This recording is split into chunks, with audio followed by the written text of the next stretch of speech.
네, 안녕하세요. 알파제입니다. 자, 이번에는 환율과 원자재, 채권과 주식시장과의 관계에 대해서, 채권이 어떠한 역할을 하는지에 대해서 설명을 잠시 드려보도록 하겠습니다. 자, 일단 채권은 기본적으로 이렇게 알고 계시면 돼요. 채권은 안전자산이다. 증시는 위험자산이다. 그럼 반대로 시장이, 경제가 호황일 때는 위험자산 선호도가 올라가겠죠. 그러면서 증시로 돈이 유입이 됩니다. 경기가 불황으로 전망이 될 때는 내 돈을 지켜야 되고 내 자산을 지켜야 되니까 안전자산이 채권으로 돈이 들어갑니다. 채권은 일정 기간이 지나면은 당연히 그 약정된 이자를 주겠죠. 그러면서 채권 금리가 올라가는 현상이 일어나는 거거든요. 자, 그러면 지금 제가 화면에 미국의 3년물 채권 금리를 이렇게 올려드렸는데요. 현재 지금 4.2%입니다. 그런데 21년부터 채권 금리가 어떻게 되나요? 우상향을 하게 되죠. 이때 증시는 어떻게 되나요? 반대로 하향 곡선을 내립니다. 이게 바로 채권과 증시 간의 그 반비례 현상이거든요. 그래서 저는 증시를 판단할 때 이 채권 수익률을 굉장히 많이 체크를 합니다. 채권 수익률에 따라서 증시에 어떠한 시그널이 될 수가 있거든요. 그래서 지금 3년물과 10년물을 보통 비교를 하는데 원래는 10년물이 3년물보다는 금리가 높아야 되는데 현재 10년물 국채 금리가 3.7%, 3년물은 4.2% 정도 됩니다. 그래서 지금 이 금리 역전 현상이 일어나 있는 상태예요.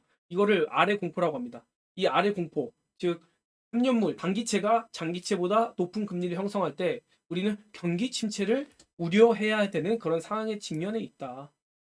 그러면 왜냐하면 단기적으로 인플레가 일어나면서 단기채 금리가 확 올라가는 거거든요. 채권 선호가 이렇게 올라가기 때문에 우리는 이 채권 3년물과 10년물이 정상화, 즉 10년물 금리가 3년물보다 높아지는 그런 상황이 됐을 때 경기가 정상화가 될 수 있다. 이렇게 정상화가 됐을 때는 주가는 어떻게 되고 있을까요? 이미 이만큼 올라가서 출발하고 있겠죠. 이런 뉴스를 보고 주식시장에 들어오는 사람들은 이제 이미 이전에 위험성을 감수하고 투자하던 사람들한테 지고 들어가는 상황이 생기는 거예요.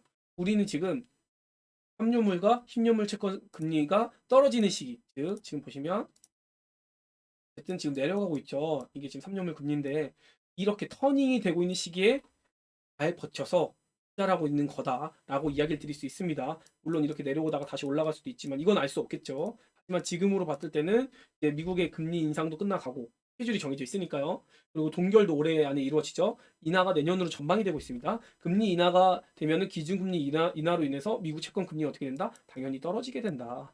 미국 채권 금리가 떨어지면은 반대로 이 돈이 어디로 갈까요? 조금 더 위험 자산인 증시로 흘러갈 수 있다라는 거. 여러분이 요 기본적인 관계만 알고 계시면은 채권 지표를 보면서 단기적인 주식시장 흐름도 알 수 있을 것 같습니다. 이게 지금 주봉인데 일봉을 보면은 주식시장은 지금 우상향을 그리고 있거든요. 현재요. 그런데 채권 금리가 올라가고 있어요. 어라? 주식시장이 올라가는데 왜 채권 금리도 올라가지? 채권 금리가 올라가면 주식시장이 빠져야 되는데 이게 뭐냐면 주식시장은 채권 시장보다 더 작은 규모의 돈을 가진 자산 시장입니다. 그렇기 때문에 주식시장은 심리가 반영이 더 많이 돼요. 채권 시장보다. 그래서 채권 금리가 올라가더라도 증시는 일단 수급으로 인해서 힘으로 끌어올릴 수가 있는 거예요. 그런데 결국에는 채권 시장에서 채권 금리가 지속적으로 올라가면 어떻게 된다? 증시에도 돈이 차익이 된 다음에 그 차익된 돈이 안전자산이 채권 시장으로 넘어갈 수밖에 없다.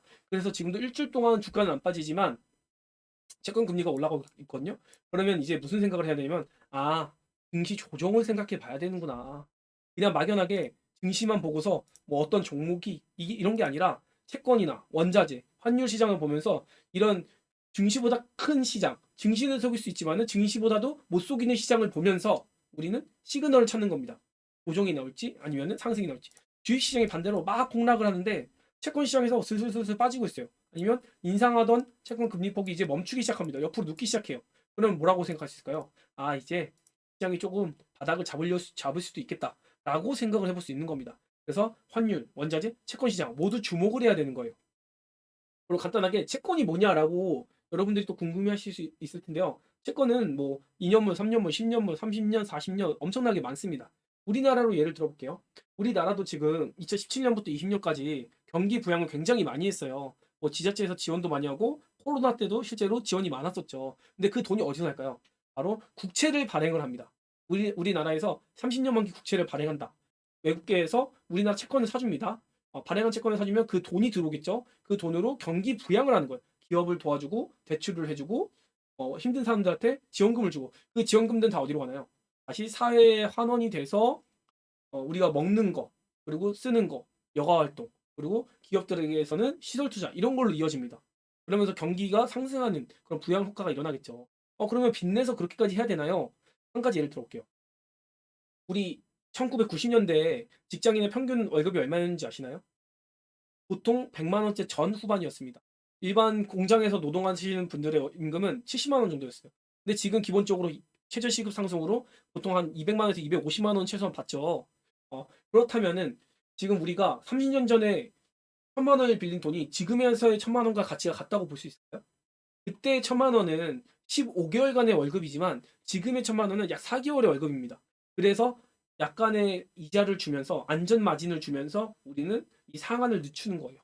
우리는 경기를 선제적으로 부양을 하고 계속해서 경제가 성장할 수 있도록 정부에서 밀어주는 그런 역할을 하는 겁니다. 자, 그러면은 부채가 많아지면 안 좋은 거 아닌가요? 네, 당연히 안 좋습니다. 부채가 많아질수록 우리나라의 신용도가 내려갈 수 있고 또 환율 조작국 이런 얘기도 듣잖아요. 그런 부분들과도 이 채권이 연관이 있거든요. 그런데 이 일본 같은 경우는 200%가 넘는데 우리나라도 그걸 추종해서 따라간다? 그럴 순 없어요. 왜냐? 일본의 엔화는 또 통화 중에서는 달러 다음으로 안전자산에 속하거든요. 그래서 우리는 패권 국가나 선진 국가인 엔화, 달러화를 보유한 국가가 아니기 때문에 항상 이 신용도에 되게 민감하게 반응을 하고 있다라는 거. 이 신용도가 좋으려면 당연히 채권을 눈치껏 찍어내야겠죠. 그래서 지금 우리의 후손들에게 부채를 안겨주되 그만큼 경기가 부양된 선진국으로 만들어 놓고 이러한 밸런스를 잘 맞춰서 우리 다음 세대에 넘겨주는 게 굉장히 중요한 정부의 역할이다. 그 말 있잖아요. 부채도 자산이고 능력이다. 물가도 지금 이제 일본이랑 거의 비슷해지고 있는 어쩌면 일본보다도 우리나라 생활 물가가 비싸진 그런 상황이죠. 이런 것들을 고려했을 때 마냥 경기 부양을 하는 것들이 좋은 것만은 아니다라는 거 여러분도 알고 계셨으면 좋겠습니다. 이렇게 채권 시장과 주식과의 관계도 간단하게 알아봤고 외에도 뭐 회사채도 있고요. 그리고 통화채라는 것들 발행해서 통화채라고 하는 거는 통화 안정기금입니다. 아무튼 이런 것까지는 우리가 깊게 알 건 없고요. 우리 주식시장과 채권과의 관계 이 정도만 알고 넘어가는 시간 여기까지 가지도록 하겠습니다. 감사합니다. 구독, 좋아요, 알림 설정